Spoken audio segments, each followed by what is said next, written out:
right, hello. This has been a while coming. I haven't been on camera or done a video in quite some time. I expect to be on camera maybe a little bit more, but this YouTube channel definitely is not something that I do very often. I just took this off to put this back. And, you know, it's just kind of casual-like, so I thought, well, I guess we'll do another actress video since the last one I did not cover all of the performances that I really like. So, this is another top 10. But yeah, the YouTube channel is what it is. I upload when I feel like uploading, and then, you know, when I don't, I don't. So, we'll see what happens in the future. But I have some more videos planned for the summer. I always technically do. And mostly this is just kind of turned into a, like, films I've picked up sort of channel. So, that I'll have more of in the future, but, you know, I don't know exactly what to do with this channel, so. But anyway, I have a few more music videos, too, to do, so, yeah, that's that. Okay, so this is the next, I guess, I didn't cut. Did I cut the last time? Oh, God, I didn't even watch the other video to know if I cut. Did I even put, screenshots? I don't think I put screenshots either. I think I was lazy as fuck. You know what? I'm going to be lazy as fuck with this. I'm just going to read them out. So these are everybody I missed from the last time. I'm not going to do actors or acting performances by actors. It's not happening. Just actresses. So one glaring omission from the last time was Stanwyck in The Lady Eve. I totally just did not talk about Stanwyck. I think that's Barbara Stanwyck. You could argue this is one of the greatest, if not the greatest, performances ever given by an actress. The juggling act that she has to do. The balancing act of playing, you know, someone who is so, like, morally ambiguous, and, you know, we think is the bad guy, but ultimately at the end kind of turns out to, well, not bad guy, but bad girl, and ultimately turns out to be, you know, more of a good girl, more morally correct than the Fonda character, the Henry Fonda character, who is, you know, ends up being wrong.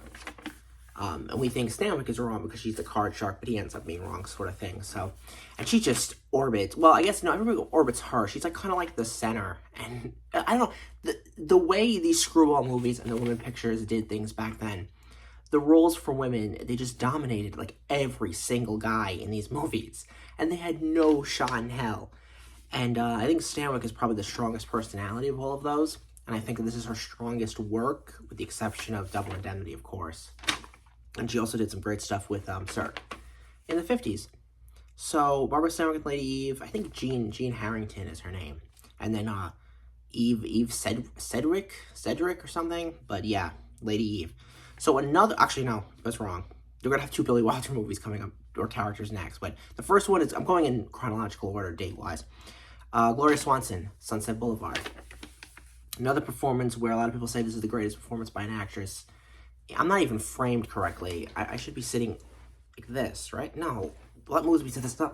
Alright, fuck it. I'm just gonna sit where I'm sitting. Who gives a shit? Gloria Swanson, Sunset Boulevard, Norma Desmond. 75th anniversary this year. It'll be screening again. I can't wait to see it. Fathom Events. This is one of the biggies. This is one of the finest performances ever. This is a performance where it rides the line, you know, or it stays right there of going overboard, but never does, because obviously these are fucking trained professionals, so they're not going to do that. It's just a fantastic film and a fantastic performance. I don't even, man, that movie's crazy, because you have the woman at the center like that. You have the noirish elements to it, of course, but you also have the silent era, gothic, you know, German expressionistic, all this kind of shit, you know, that and all. And it's great. And she is a classic movie monster in the sense that she is completely and utterly tragic. And just crazy, though, the stuff. I mean, just nuts. Like, the facial expressions and it's just fantastic. It's just fantastic, and it just works so well. And the ending is incredible. I just think that, Norma Desmond's a fantastic character. I think that Gloria Swanson does such a great fucking job. And you feel so much for her, even though at the same time, the character is, like, super fucking, like, just dramatic and wonderfully expressionistic. So, that is that performance. Next one is Dietrich, Marlene Dietrich in Witness for the Prosecution. Another Billy Wilder movie, which is what I was getting at. I love Marlene Dietrich. I think she's one of the greatest of all the performers. I think maybe the most well-lit performer in cinema history. She apparently did her own lighting. Where it has to hit right parts and what overhead, it's just fantastic. But Dietrich, I think this is her best performance. I would say I really like her in Shanghai Express, and I really like her in Touch of Evil. But I would say this is probably the best one. Again, this is another performance where the woman has to do 25 billion things more than the guys have to do. What happened to women's roles? I mean, there's a lot. I'm not going to get into that too much because that's this whole fucking discussion that can go on forever. But after the Golden Age ended, there was a lot of change and a lot of shifting of who was making the movies and stuff.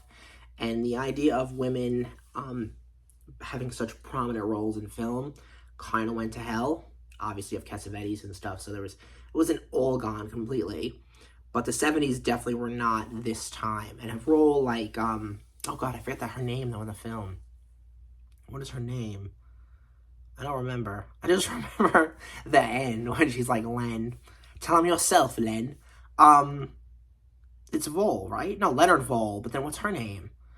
I can't remember her fucking name. But obviously she does the dual role. Spoiler, she plays two characters in the film. You don't want to kiss me, Ducky, and stuff. But no, yeah, again, it's just like running circles around everybody else. Obviously being one step ahead of everybody else, including Lawton.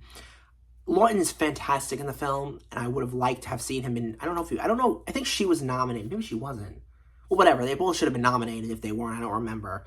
But obviously, I think Dietrich should have won the Academy Award for it.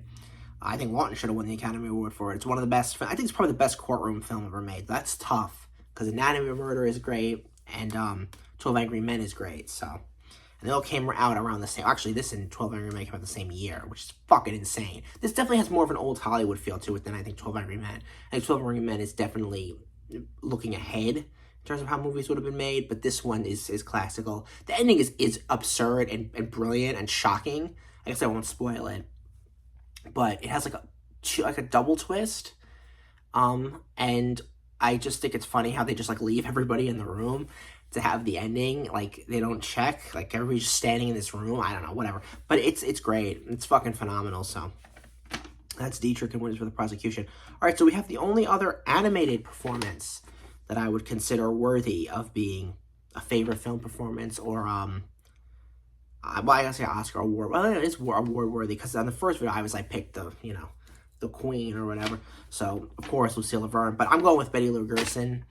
I love Pat Carroll's Ursula and I love Eleanor Royley's stuff. I don't think those characters are as strong. I think that the Queen and Cruella are two of the greatest villainesses, female, whatever you want to call it, of all time. So I have to say, what I love about Cruella so much is that Betty Lou Gerson's performance is that she was trying to do a 180 from Eleanor Royley, who had just come before her with Maleficent, but that's not, Maleficent's just a ripoff of the Queen, and so is Lady Tremaine, so in a lot of ways. So with Cruella, you're basically taking that and pushing it in a completely different direction, and that also means that the vocality is very different, because Kahn is the more Shakespearean type of thing, that sort of thing, and now you have this very much like, brash and I don't even know how to describe it. There's just more, the afflictions in the voice are different, and then the way she's presenting it's not that mid-Atlantic Eleanor Royley. It's Tallulah Bankhead, as opposed to like a Sirkian character or something. Though again, you could see Cruella. Cruella kind of has that like Mona or whatever from All That Heaven Allows kind of vibe to her, but I don't know. It's just so different, and it's interesting. The character has, I don't know if the word is osmosis or something, but like she's been absorbed in a way that has changed what the company does with the character. Obviously, they're going to keep milking this shit forever. I don't like it, but I accept it to an extent. The live action version was fucking abysmal. Actually, both live action versions were fucking abysmal, but the new one was terrible. But they shift the character in a different direction, and I feel like with Cruella, who started off as a satire, of course a satire in 1961, so for the audience that, because Disney was audience before he died, was supposed to be everyone with that slight, you know, you wanted grown-ups to be able to like the film too. So the satire and the way the character was in 61 is not going to be the way the character is in 1996, or I think it was 2021 that the other version had come out and stuff. Essentially what happened was Cruella became a parody of a satire. And for me, that pushed it. It kind of died. I still like the character when they throw her in things and stuff. I like looking at her and stuff. But like with the Queen, it doesn't work. You have like an exception with Ursula because before Pat Carroll died, she was the character for 30 years, so you can get away with that, or like Hades or something. But with Cruella, you're bending her into this character that she really never was. I mean, there was definitely yelling involved and stuff, and she was bombastic, but she wasn't. There was more subtlety, which is shocking to say because it's been, what, 50 years, 60 years? And you wouldn't know that if you didn't really like the movie, the original film or whatever. But anyway, Gerson's vocal performance could be argued as the greatest one that's ever been put on film. She doesn't have the complexity of the Queen. It's satire. But she does self-destruct at the end, so there's that, which is a great way to kill your... Well, she doesn't die, but to end your villain. Having them do themselves in as opposed to, like, you know, the good guy just do them in. So that's cool. She shares that with the Queen. But also, just the presentation of the character is so different. And those early scenes, it almost... And I know it's... I mean, a little bit. It's a little... I'm not talking about this character most. Of course I am. Duh. But, like, the character is almost too good for the film that she's in. And I know it would have never happened... And it still would never happen, even though part of me is like, can you just give me the keys so I can make an animated Cruella movie? But, like, just having a movie where, like, a piece of shit, rich heiress, bitch, goes around and fucks with people and then also gets fucked over. Because you have to have her getting fucked over, too, or there would be, like, no. I don't think nobody would ever make a movie where the character, like, doesn't win at the end, but has to, you know, because it's satire. You have to see that she's a piece, like an Arctic Bunker or something, where it's, like, set up and the payoff is that she doesn't get what she wants. That I could see, and that would be an interesting way to do it, but yeah, she's just too good for that. And Disney had never gone in that direction before, really, and they always stuck to, like, the family fantasy type of shit, and, you know, where that worked so well in Snow White, because obviously it's the greatest thing ever made, when you get to 101 Dalmatians, which I love, it's like that's so new and original, and novel, and I don't think it was pushed as well in the film to its max potential like it was even with Snow White, where it's like that's the perfect version of that. I think Cruella kind of stands out, and I think she's better than the film she's in a lot of ways. But again, that's just a weird complaint, like a fucking autism thing, whatever. I'm just nerding out. Fuck that. So anyway, the next performance is Tura Satana in Faster Pussycat Kill Kill, one of the finest films ever made. This is an example of, I think, this is almost like lightning in a bottle, though all of these things are kind of lightning in a bottle. I mean, you have to be such at the right place at the right time for this shit to work. But Tura in this movie, Tura Satana playing Varla, listen, it's like a fucking universe. It's like a Frankenstein or some shit. I mean, she's just a beast. She fucking goes through this movie dominating everybody. She just is such a strong presence. And that movie is beautifully shot. The black and white in Faster Pussycat Kill Kill is just... Actually, I don't even know if you could see it. No, it's on a wall. You can't see... Actually, you can. It's right there, but over the couch. I have like a giant... It's a reprint. It's not legit. It was expensive, but it's not legit. I wish it was legit because it's signed, but it's a fucking reprint of a Faster Pussycat with the cartoon tits, and she's going like this. No, it's just a great film. And you could see how Quentin Tarantino just ripped that... I mean, so many people ripped it off. It's just beautifully made... It's so absurd and so schlocky in the best possible way that it really becomes its own style. I mean, there's just nothing like it. The way they talk and stuff is so stylized and unnatural that you just buy it completely, and it works tremendously. And I think that, man, oh man, just that character is just, she stands out so much. And I watched that movie when I was probably late teenage or early 20s. I mean, it was on YouTube, I think, for free. I would just watch it so many fucking times, and it's such a good film. And I adore it, so. All right, so a more serious performance. We have Jean Brodie, played by Maggie Smith from the prime of Miss Jean Brodie, which I think might have been too smart of a film when I saw it for the first time. Just a great performance. I think it's witty. Obviously, it's a British film, so it's very witty. The subject matter is fucking insane. The stuff in the film is kind of fucking insane. They just don't make movies like that anymore. I mean... It's a little nuts. But I don't really know too much, what to say about this one. I think that Maggie Smith is just phenomenal in it, and I think she just dominates the whole movie. This is actually a later film, right? When did this come out? Oh God, I can't remember. I think it was 69. I think it was 1969. And it's definitely a women's film. Oh, and Celia Johnson is in it. I almost forgot, from fucking Brief Encounter, which is my favorite. That's my favorite. Other than The Queen, which is voiceover animation. I kind of separate that. I think that Celia Johnson in Brief Encounter is probably the greatest performance by an actress in the history of cinema. So, but it's not even American. It's British. So, anyway. No, Gene Brodie is just great. I just love the movie. I don't know exactly what to say about this one. You just have to watch it.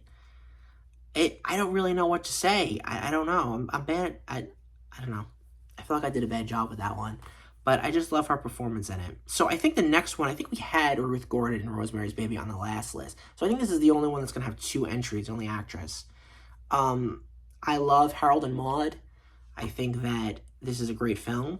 And I think that Ruth Gordon is just fantastic in it. This is definitely a different performance from her role in Rosemary's Baby, though I think that she has the wit and the humor in both. Could have gotten Academy Award for this one, too. I just think the film is very sweet, and I think that it doesn't really fuck around, that movie. It's tremendously funny, and it's, poignant, and I think that, I don't know, they don't really, okay, it's very satirical, too, which I like, but it is very low-key, and of course it has the, low-key in the sense of he's constantly trying to, he's fake murdering himself, so there's, horrific scenes of gore, which you just laugh at the whole time. Or, of course, the hilarious line where, I think it's his uncle, who's, the general or ex-general or whatever, says that, World War II or whatever, or World War I, forget, was acceptable because it gave us the ballpoint pen or whatever. So shit like that is hilarious, but all the Cat Stevens music is fucking fantastic, which, I'm not sure if, whether it was a ripoff or not. Obviously, you think of The Graduate. I would say probably The Graduate's still a little bit better with its Simon and Garfunkel music. That's just so fucking iconic. But this one, I think I like, no, I think I still like the Simon and Garfunkel. No, I would say this is about as good.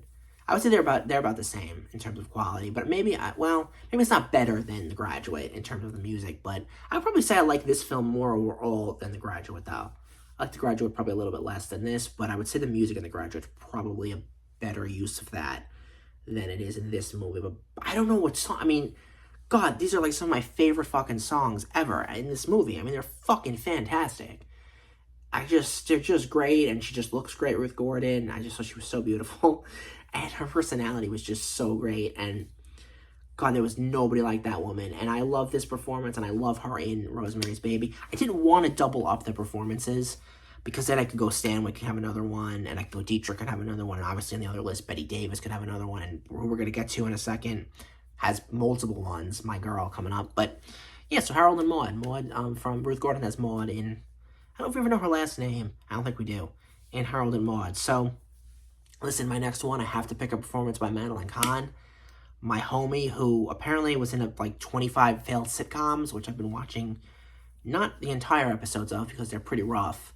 But I have been checking. She did one with our solo one called Madeline.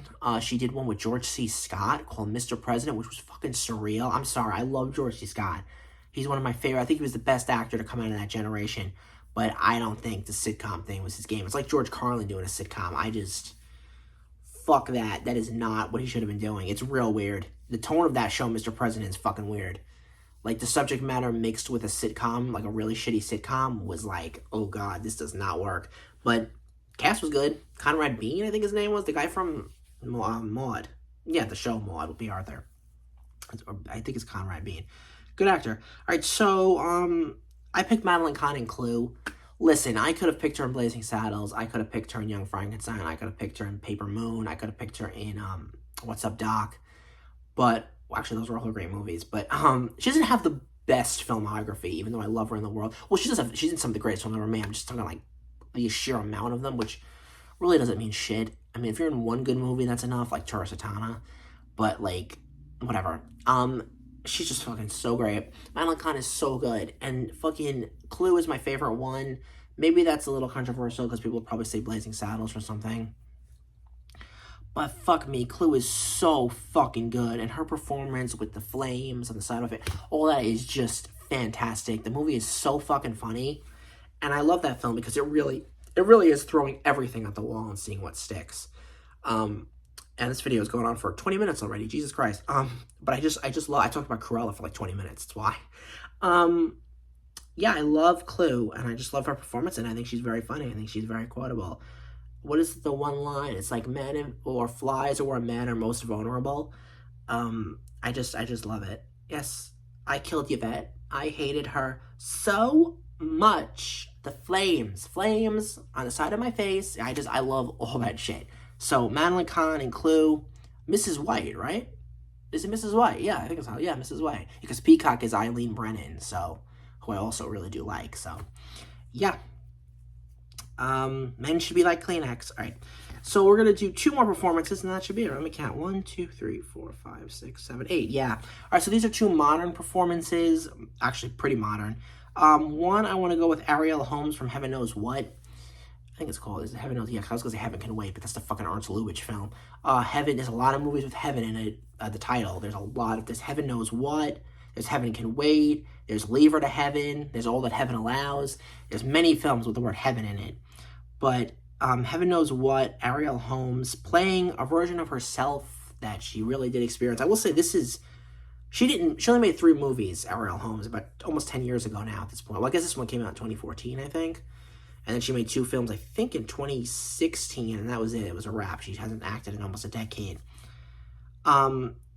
Great fucking actor in this fucking phenomenal. I don't know exactly. They kind of gave her the shaft in the 2 movies. Well, the third one she was in was fucking a terrible film.